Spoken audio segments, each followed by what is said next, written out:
Hello everyone. In our previous video we have discussed about the things about eating habits, how to control weight and tips for weight control. These all things we have discussed in our previous video. Now today we are going to discuss about food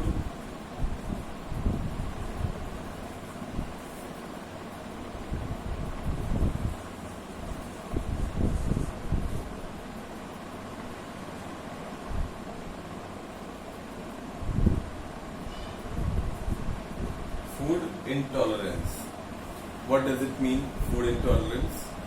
Sometimes people are not able to have any specific kind of food stuffs. Okay, as if I say that few people cannot eat sour taste food, some don't want to have the sweet foods, some don't want very salty food, some food items, specific food item, I suppose cakes. Few people are like that, they cannot digest. Few people cannot digest any specific chocolate ice cream or something like that. So they are not able to digest a certain type of food. It doesn't mean that they cannot, their digestive system is not good or something like that. It doesn't mean. It means that any certain kind of food they are not able to digest. So that comes under food intolerance. It is when the person has difficulty in digesting a particular food, okay? In simple words, food intolerance means when an individual cannot digest certain type of food properly, and food intolerance is often confused with the food allergy. Means whenever we find difficulty in adjusting certain kind of food. So however, both are different. Food intolerance leads to problem of digestion, whereas food allergy is related with the immune system. This problem arises when a person consumes large amount of specific food, whereas less amount of same food can be tolerated and digested. What are the symptoms of food intolerance? It shows the symptoms like vomiting, nausea, pain in joints, headache, rashes on skin, etc. These all things can happen because of food intolerance. If you don't like it, if you think so you are supposed to avoid that certain kind of food stuff. This can be prevented by avoiding these certain food product and intake of your yogurt products, consuming alternate food products, etc. Okay. The person should meet expert doctor for their food intolerance and follow the instructions as given by the doctor or dietitian. So if you feel so, if you are feeling difficulty in adjusting certain kind of food, so you supposed to meet your dietitian. There are certain myths and realities or facts are given in the book. I hope that you can go through it and try to understand. Few things are there. One, I will show that low fat or no fat diet is good for you. What do you think so? Low fat or no fat diet is good for you. It is a myth. What is a fact? We have discussed also that fat is an energy source. If you cannot eliminate it 100% from your food, if you will eliminate, definitely you will feel lack of energy somewhere at some point. So definitely you have to keep in your food, in your diet, but you have to keep it in a less amount. So that can be done, but eliminating 100% is not good for your health. So other than this, some more things are given in the that chart about the myth and the facts. So you can go through it and try to understand it. Effect of diet on performance. Whatever work we do or the work profile we follow, so definitely our diet affect our performance. If you are a sport person, you need more carbohydrates for more energy, for workout and to fulfill your schedule. So these all things are important for a sport person. So they have to keep more protein, more carbohydrate in your daily diet. Other than those who are sitting in an office and working for long hours, they don't need that much energy.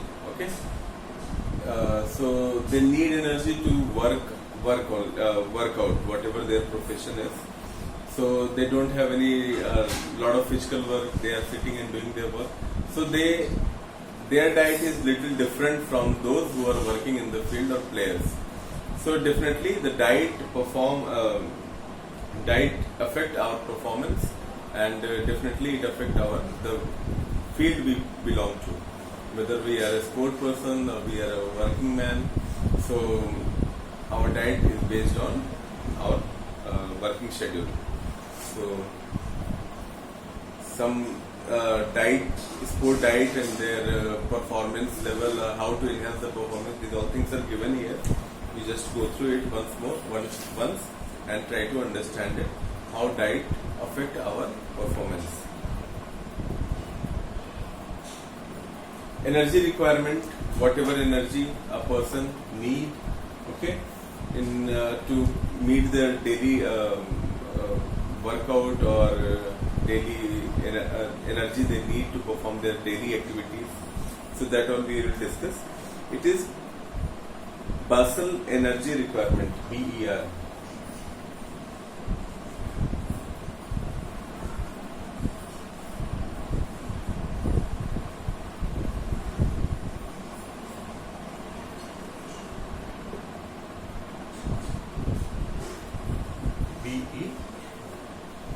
So this is the calculator of your energy requirement per day. How you can calculate? 1.3 calories multiply with the weight of your body weight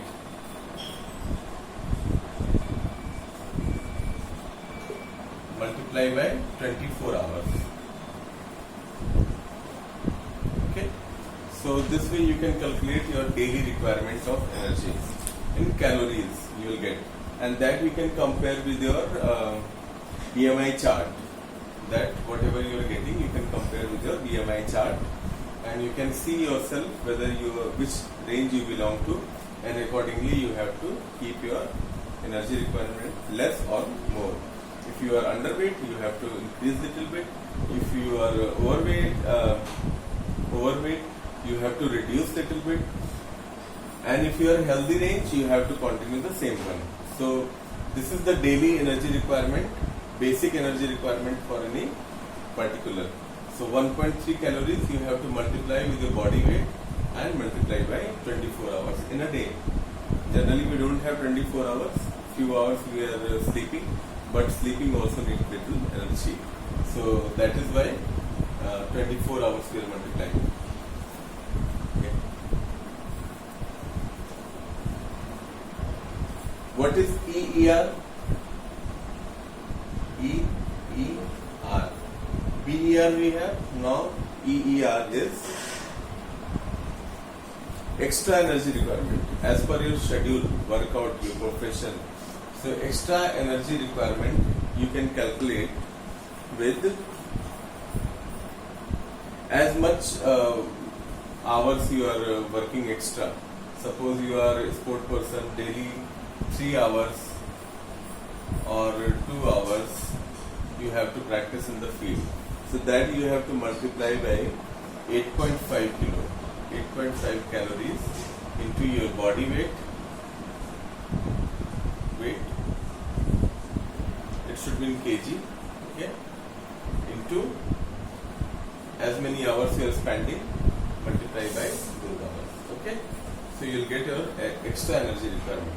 So with this at least you need, and whatever extra you need you have to calculate using this formula, and total energy requirement is of an individual. Total energy requirement BER, basal energy requirement plus extra energy requirement. By this you can calculate. So this is the way how you are calculating your energy requirement per day, and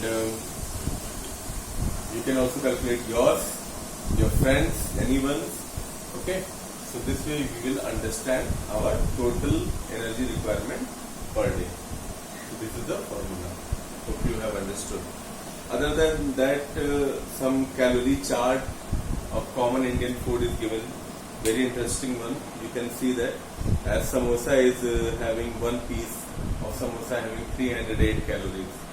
So you can see this before eating any samosa, because it enhances your calorie just after having single samosa.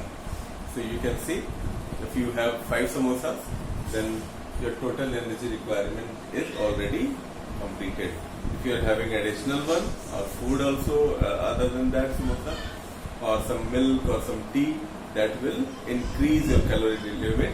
And if you are increasing without any physical work or physical activity, definitely it will cause some obesity somewhere, some point. Okay, so this you have to be a little careful about. Just go through the chart and try to understand how much calories you are taking additionally from these sources.